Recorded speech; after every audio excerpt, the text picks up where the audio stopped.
컴퓨터나 핸드폰에는요, 하드웨어와 소프트웨어를 작동시키는 핵심적인 시스템인 오퍼레이팅 시스템이 있습니다. 그것을 약자로 우리가 흔히 OS, 기계를 돌리는 운영체제라고 이야기를 합니다. 마이크로소프트가 탑재된 그런 컴퓨터에는 윈도우가 운영체계입니다. 그리고 애플 컴퓨터의 운영체제는 맥OS라고 그래요.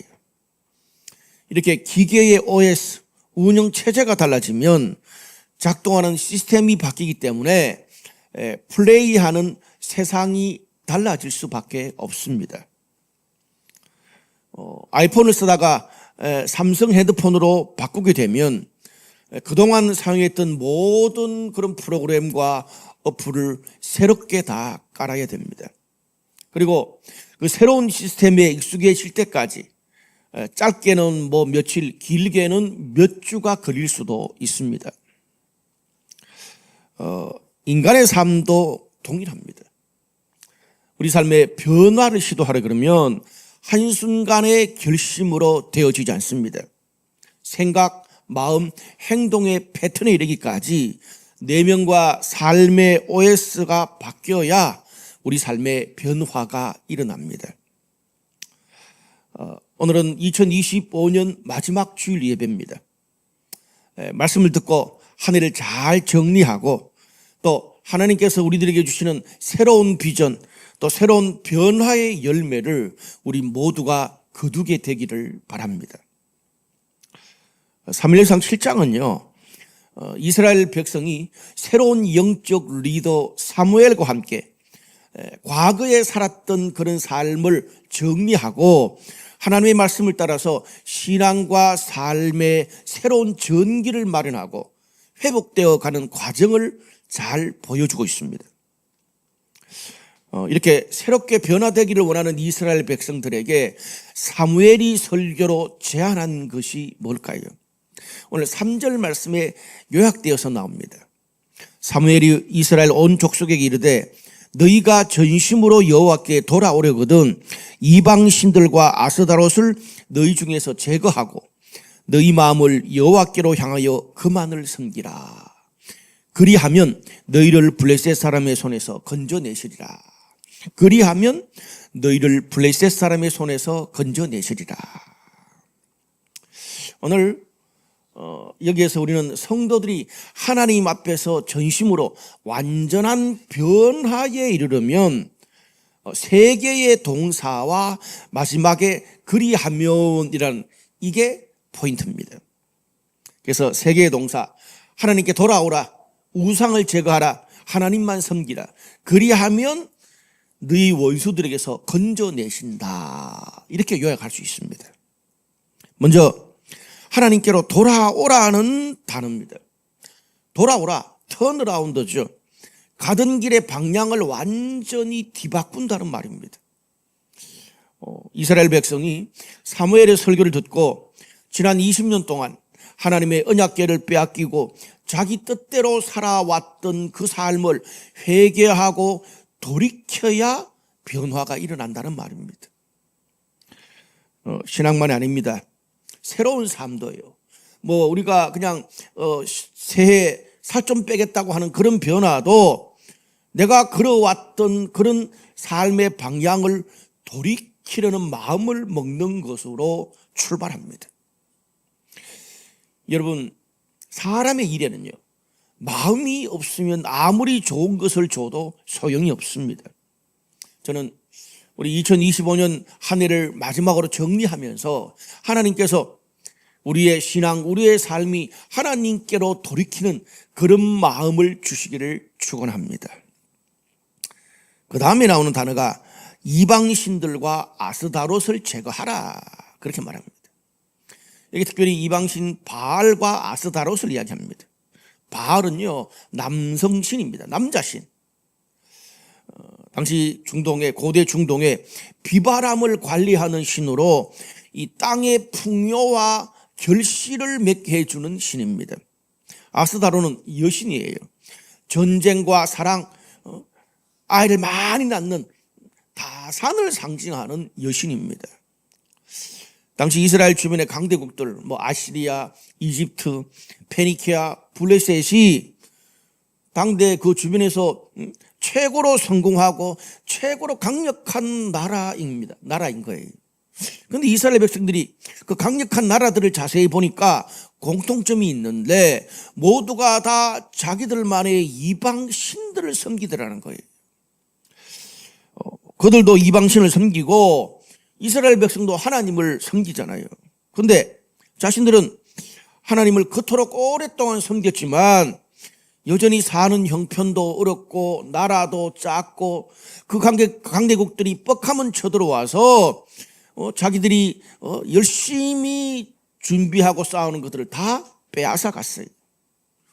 똑같이 신을 섬기는데 비교가 되잖아요. 그래서 그들이 우리도 저들 이방 나라들처럼 땅의 결실을 더 많이 내고 경쟁에서 더 승리하고 사랑도 자식도 최고로 만들려면 저 이방 나라들을 삶을 벤치마킹하자. 그래서 하나님도 섬기면서 이방 신들도 동시에 섬겼습니다. 근데 중요한 것은 그 이방인들에게는, 이방 나라에는 하나님을 닮는 성품, 도덕, 공동체나 거룩한 삶의 소중함 같은 것은 아예 가치로 없었습니다. 나보다 약한 사람, 약한 민족은 노예로 삼고 무조건 집 밟고 인권을 유린해도 아무런 문제가 되지 않았습니다. 어떻게 하든지 돈 많이 벌고 경쟁에서 이기고 더 큰 나라가 되고 성공하면 모든 게 다 덮이는 그런 가치로 이방 나라들은 살았습니다. 그리고 이방인들의 문화는요, 그들의 신들을 섬기는데 막 신전에서 파티를 즐기고 신전에서 예배를 드리면서 엄란하게 성적인 행위를 하는 것이 그들한테는 당연한 문화였습니다. 이스라엘 백성도 그들의 어떤 세속적인 가치관과 문화를 점점 받아들이면서 거기에 물들게 된 거예요. 그러다 보니까 자신들이 하는 행동이 하나님 앞에서 얼마나 죄고 탐욕이고 하나님이 기뻐하시지 않는지에 대해서 점점 의식이 없어져 갔습니다. 그렇다면 돈 벌고 커리어 쌓고 경쟁에서 이기고 집 사고 자녀 교육에 대해서 성도는 완전 신경을 꺼야 됩니까? 하지 말아야 됩니까? 그러지 않고 우리가 이 빡빡한 현대인의 삶을 어떻게 살아갈 수 있습니까? 근데 핵심은 그게 아니에요. 그걸 하지 말라는 말이 아니고 하나님의 말씀과 뜻이 나의 모든 삶의 가치를 이끌고 가느냐, 아니면 세상의 성공과 안정이 내 모든 삶의 목적과 수단이 되느냐, 우선순위의 문제를 오늘 성경이 이야기하고 있는 거예요. 우상을 섬긴다는 말은. 그 다음 나오는 단어, 동사가 하나님만을 섬기라라는 것입니다. 오늘 사무엘이 이스라엘 백성들한테 요청한 핵심이 뭡니까? 미스바라는 그런 곳에 온 이스라엘 백성들이 다 모여가지고 하나님을 예배하고 금식하고 기도하고 회개하자는 집회 요청이었습니다. 중요한 거는 요즘이야 이런 집회들이 꽤나 많잖아요. 근데 그 시절에는 포인트는 이스라엘 백성들한테 당시에 미스바에 온 이스라엘 백성들이 모여서 영적으로 집회하는 것이, 이런 행사가 전임자 엘리 제사장이 40년 동안 다스릴 때는 한 번도 없었다는 겁니다. 대부분 그런 이스라엘 백성들은 경험해 보지도 못했다는 겁니다. 그리고 당시 유대 땅이 블레셋의 지배 아래 있었습니다. 그러다 보니까 이스라엘 백성들이 집회와 결사의 자유가 없어요. 그런데 아무리 이스라엘의 영적 지도자 사무엘이 미스바에 모이라 그랬지만 이스라엘 백성들이 그렇게 우르르 다 모이면 분명히 블레셋을 자극해가지고 그들이 그걸 빌미로 이스라엘로 쳐들어올 수밖에 없는 거예요. 빌미를 제공하는 것입니다. 하여튼 복잡한 문제가 그들이 미스바로 모일 때에 얽혀 있었습니다. 그런데 사무엘과 신앙 공동체가 이렇게 하나님의 뜻을 이루기 위해서 아무리 잘 영적으로 준비했어도 사람들이 불안해가지고 두려워가지고 거기에 동참하지 않으면 아무런 소용이 없는 거예요. 그런데 이스라엘 백성들이 어떻게 했을까요? 6절 말씀을 보니까 그들이 미스바에 모여 물을 길어 여호와 앞에 붓고 그날 종일 금식하고 거기에서 이르되 우리가 여호와께 범죄하였나이다 하니라. 사무엘이 미스바에서 이스라엘 자손을 다스리니라. 사무엘이 미스바에서 이스라엘 자손을 다스리니라. 놀라운 것은 이스라엘 백성이 이 지도자 사무엘의 설교를 듣고 자신의 인생과 공동체에서 한 번도 해보지 않았던 미스바의 집회를 참여하고요, 회개를 하고 금식까지 합니다. 요즘 젊은 우리 크리스찬들처럼 이들도 수십 년 동안 금식이라는 걸 해보지 않았다는 말입니다. 아니, 우리가 평생 한 번도 해보지 않았던 그런 금식을, 그런 집회를 이 불경기에 하자고? 미쳤어? 나는 사람들 많이 모여서 뭘 하는 거 딱 지색인데, 아니 휴일 끼워가지고 내가 휴가 가기 딱 맞는데 그때 집회를 하자고? 아니 모여서 기도하고 금식하고 회개한다고 밥이 나와? 내가 신청했던 정부 지원이 나와? 아니 우리가 20년 동안 블레셋과의 경쟁에서 한 번도 이겨본 적이 없는데 그렇게 살다가 경쟁에서 밀리고 남아있는 것까지 싹 다 뺏기면 내 미래는 누가 책임져줘? 당연히 떠올릴 수 있는 그런 말들을 그들은 하지 않았습니다. 오히려 전혀 예상 밖에 평생 한번 해보지 않은 미스바의 집회에 참여하면서 어떻게 하나님께 고백합니까? 하나님, 우리가 범죄했습니다. 회개하고 하나님께 고백했습니다. 그동안 하나님이 퍼스트가 아니라 내 뜻, 내 욕심이 내 인생의 중심이 되고 내가 주인이 돼서 살아왔던 모든 것을 주님 회개합니다. 그렇게 하나님께 고백했습니다. 그런데 예상대로 그들이 그게 두려웠잖아요. 그들이 두려워하는 예상대로 블레셋이 미스바로 쳐들어왔습니다. 여러분, 블레셋이 미스바로 쳐들어오는 이거는 그 앞에 사무엘 4장에 이 비슷한 상황이 오버랩됩니다. 사무엘 4장에 보면은 20년 전입니다. 20년 전에 그때 블레셋이 쳐들어왔을 때 전쟁에서 한두 번 계속 패하고 밀리자 어떻게 했습니까? 나중에 이스라엘 백성들이 언약궤까지 동원했는데도 블레셋에게 처절히 패배했습니다. 그냥 하나님 영광, 하나님 그냥 이름 붙들고 나갔는데도 졌단 말이에요. 그 이후로 이스라엘 백성들은 하나님의 언약궤도 뺏기고 자신들의 영적 지도자도 죽고 이스라엘 백성들은 가정에서 또 직장에서 그리고 종교적으로도 희망 없이 살아왔습니다. 무슨 말입니까? 신앙이 그들의 삶에 어떤 영향도 주지 못했다는 말입니다. 자, 주무신 분들 계시고 이제 이거 듣고 끝냅시다. 그런데 미스바에 모인 지금은 과거와 상황이 비슷하지만 그들의 믿음의 반응이 달라졌습니다. 이게 중요합니다. 과거처럼 블레셋이 쳐들어왔을 때 혼비백산에서 도망가지도 않았고 거기에 하나님 덜먹거리면서 언약궤를 가지고 오지도 않았습니다. 그들은 더 이상 환경에 끌려다니지 않고 그런 절박한 상황에서 하나님의 뜻을 묻습니다. 그리고 변함없이 하나님을 예배하고 공동체와 함께 하나님 뜻대로 살아가는 패턴을 계속 유지했습니다. 블레셋이 쳐들어와서 모든 것을 빼앗아가고 잃어버릴 수 있다는 두려움이 분명히 있었지만은 그들이 사무엘과 함께 미스바에서 행했던 믿음의 그 결단을 계속 유지할 수 있도록 하나님, 내가, 우리 가정이, 우리 신앙 공동체가 하나님 앞에 했던 이 믿음의 결단을 전쟁이 찾아오고 어떤 상황이 오더라도 계속 유지할 수 있게 해달라고 사무엘에게 기도 요청을 했습니다. 여러분, 이런 모습은 지난 20년 동안 이스라엘 백성들에게는 전혀 한 번도 찾아볼 수 없는 모습이었습니다. 오늘 본문이 나오는 미스바의 영적 변화는 이스라엘 백성들한테 그동안 살아왔던 그들의 믿음과 삶의 운영체제 OS를 완전히 바꾸는 그런 사건이었습니다.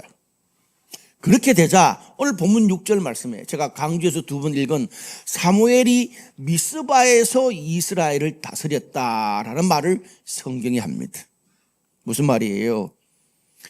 그들의 믿음의 운영체계가 바뀌니까 그때부터 하나님의 말씀과 뜻이 그들의 상황을 지배하고 하나님의 뜻이 그들의 환경을 이끌어가기 시작했습니다. 이후로 그들에게 어떤 일이 일어났을까요? 인풋이 달라지니까 아웃풋이 달라졌습니다. 성경에 보니까 하나님이 큰 우레와 천둥번개를 보내셔서 블레셋 군사들을 어지럽게 해서 이스라엘 백성들이 말도 안 되는 승리를 거둡니다. 이런 패턴은 구약 성경에 나오는 하나님의 전쟁, 여호와의 전쟁의 전형적인 모습입니다. 우리가 처음 서두에 사무엘이 이스라엘 백성들한테 던졌던 설교 말씀 요청이 뭐였습니까? 3절에 너희가 전심으로 하나님께 돌아오고 이방신과 아스타롯을 제거하고 하나님만을 섬기면, 그 다음에 그리하면, 너희 믿음의 운영체제를 먼저 바꾸면, 그리하면 하나님께서 너희를 블레셋 손에서 구해 주실 것이다 라고 말합니다. 오늘 본문에 보면 그 미스바의 집회에서 첫 승리 이후로 사무엘이 사는 날 동안 블레셋이 이스라엘을 침범하지도 못했습니다. 오늘 사무엘이 던졌던 이 3절 말씀, 돌아오라, 제거하라, 섬기라, 그래하면 쫓아내시리라. 이 하나님의 말씀을 이스라엘 백성들이 미스바의 집회를 통해서 삶에서 직접 경험하게 된 겁니다. 여러분, 이 진리는요, 믿음으로 직접 순종해서 내가 경험해 보지 않고는 절대 알 수 없는 진리입니다. 아는데 알 수 없어요. 경험해 보지 않으면. 그게 믿음이에요. 여러분, 제가 하나님의 전쟁의 전형적인 모습이다 그랬는데 좀 쉽게 하나님의 전쟁이 뭡니까?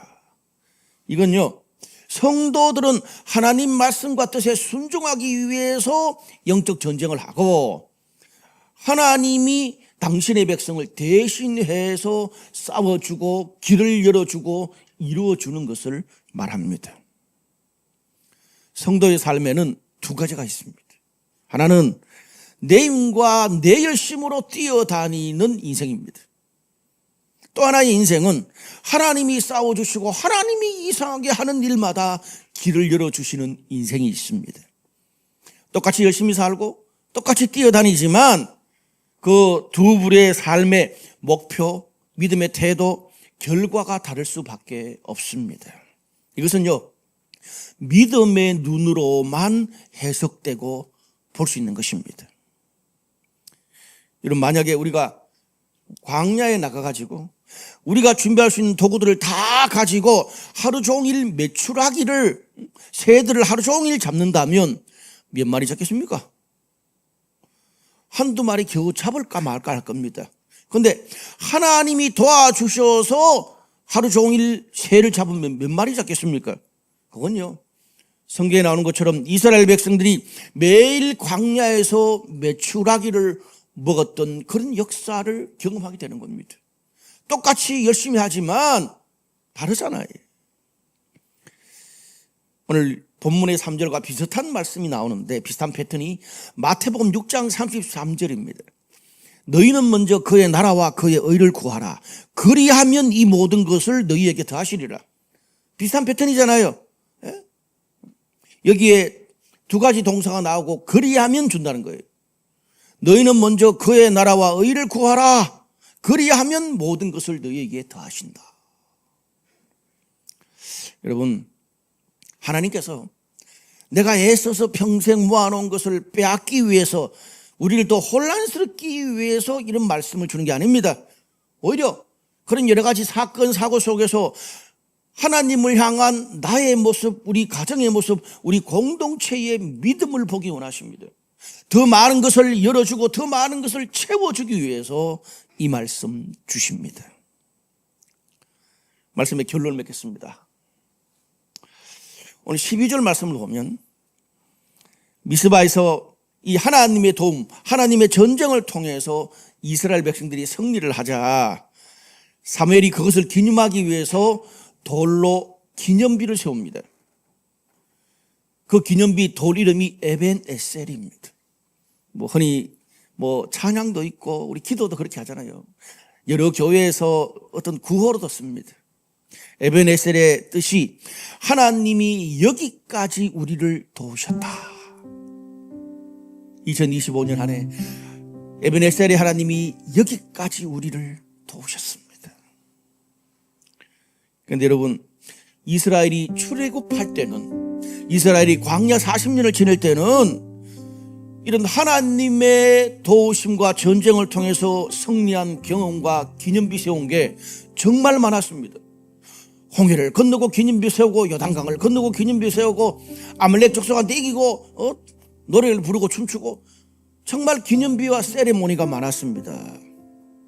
근데 신기하게도 가나안 땅에 들어가서 이제 사사시대가 되었을 때 그때 어떻게 됐습니까? 엘리가 다스렸을 때 언약궤도 빼앗기고 말씀의 절대적인 기준도 점점 희미해지다 보니까 사람들이, 가정이, 공동체 전체가 이런 하나님의 절대적인 기적의 손길을 경험한 적이 거의 전무했습니다. 여러분, 그래서 왜 미스바의 영적 집회가 이스라엘 백성들에게 사사시대의 전환점을 줬냐 하면 사무엘상 1장부터 7장까지 오면서 이스라엘 백성들이 믿음으로 하나님의 도움으로 승리해서 기념비를 세우는 게 한 번도 나타나지 않습니다. 여기가 처음이에요. 그동안 그들이 주로 들었던 말은 힘들다, 심지어 사역자의 가정을 통해서도 하나님의 영광이 떠났다는 그런 소리를 들었습니다. 성도들이, 이스라엘 백성들이 얼마나 힘이 빠지겠어요. 안 돼도 사역자들이 된다 그러고 믿음을 줘야 되는데 하나님의 영광이 떠났다 그러고 죽었어요. 하나님이 여기까지 우리를 도우셨다. 이 에벤에셀이라는 이 기념비는요, 성도가 믿음으로 살아서 하나님의 승리를 경험한 값비싼 믿음의 증거고 기념비입니다. 이렇게 미스바의 영적 도전은 성도들의 신앙, 가정, 공동체의 영적인 물줄기를 바꾸는 그런 사건입니다. 오늘날의 우리 일상용어로 말하면 우리가 주님의 뜻대로 예배하고 주님 뜻을 따라서 시간을 드리고 물질을 드리고 주를 위해 섬기는 그런 삶을 계속 살았는데도 내 뜻과 내 계산기 두드려서 사는 것보다 더 잘 살고 상상을 초월하는 하나님의 축복을 나도 경험하고 내 주변에 있는 모든 사람들이 그 하나님의 축복, 에베레셀의 축복을 함께 경험하는 것입니다. 이것은요, 믿음의 증거가 되어가지고 앞으로 내 신앙뿐 아니라 나의 가정, 나의 자녀들에게도, 우리 신앙 공동체에게도 한 번 경험했기 때문에, 믿음으로 승리했기 때문에 앞으로 더 큰 하나님의 믿음의 축복을 경험하는 통로, 기준점이 됩니다. 그런데 한 번도 경험하지 못하면 앞으로도 경험할 수 없습니다. 여러분, 믿음이라는 배는요, 나 혼자 노를 저으면 금방 쓰러집니다. 오늘 본문에 미스바의 이스라엘 백성들이 전체가 다 모여서 함께 기도하고 함께 마음을 먹고 함께 회개하고 함께 싸웠습니다. 그것처럼 믿음의 공동체와 함께 가야 우리가 영적으로도 우리의 본성 때문에 쓰러지거나 지치지 않고 끝까지 승리할 수 있습니다. 다가오는 2026년에도 우리 블라이트 강남 공동체와 함께 나의 신앙, 나의 가정, 또 나의 직장, 공동체의 영적 물줄기를 바꾸는 그런 에베레셀의 그런 놀라운 간증의 역사가 여러분 모두에게 있기를 주님의 이름으로 축원합니다. 기도하시겠습니다.